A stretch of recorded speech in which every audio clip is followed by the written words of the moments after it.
If you're new here, my name is Kale, I'm a surfer and a filmmaker, and here you'll find all sorts of epic surf content like tutorials to help you surf better, important reviews and more, so subscribe down below and join me on Instagram at Kale's Broccoli.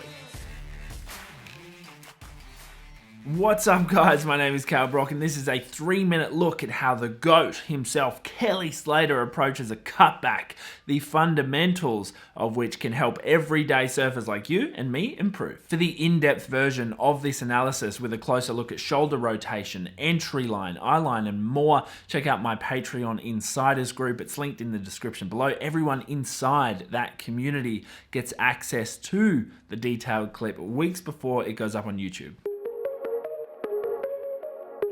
Slater recently came and stayed nearby in Sydney, and whilst I was shooting a sunset, he decided to paddle out for a last-minute wave. The highlight of the session was this cutback here. An everyday kind of turn for the GOAT, but an epic one nonetheless. So, how did he do it? Well, the first principle of any turn in surfing is the eye line. Where you look is where you go. Notice throughout this turn how Kelly's eye line really leads the way in terms of the direction that he is going. During the bottom turn component, his eyes identify the section, a nice slopey lip, and he initiates a composed and more horizontal bottom turn to allow space for the arc to occur. Now, normally I'd recommend a surfer be more compressed at the bottom of the wave before attempting a manoeuvre. However, because this is a roundhouse cutback, there is less need to go vertical than, say, a turn like this.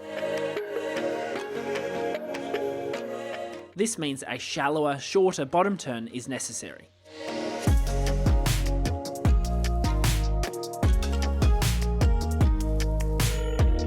One clear distinction making Kelly's turn so much better is how off-center his body is during the turn.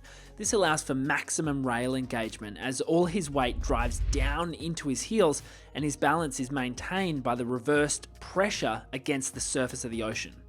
Of further importance is the left arm, which, along with the eyes, guides the way into the full rotation, almost acting like an anchor to pull the body back on itself during the arc. Casually, the GOAT then shifts his weight back over to the toe side rail to allow for an easy transition back to riding the wave in the original direction. I hope this video helped you guys get started with your own cutbacks. The biggest takeaway from today, where you look is where you go. Remember, the full in-depth tutorial is available already inside my Patreon membership group. It's those people who make this channel possible. They get access to this clip very early and also a bunch of other detailed surf coaching analysis clips designed to help you progress your surfing. Don't forget to subscribe to the channel, drop a comment below and join me on Instagram at Kale's Broccoli. I'll see you soon.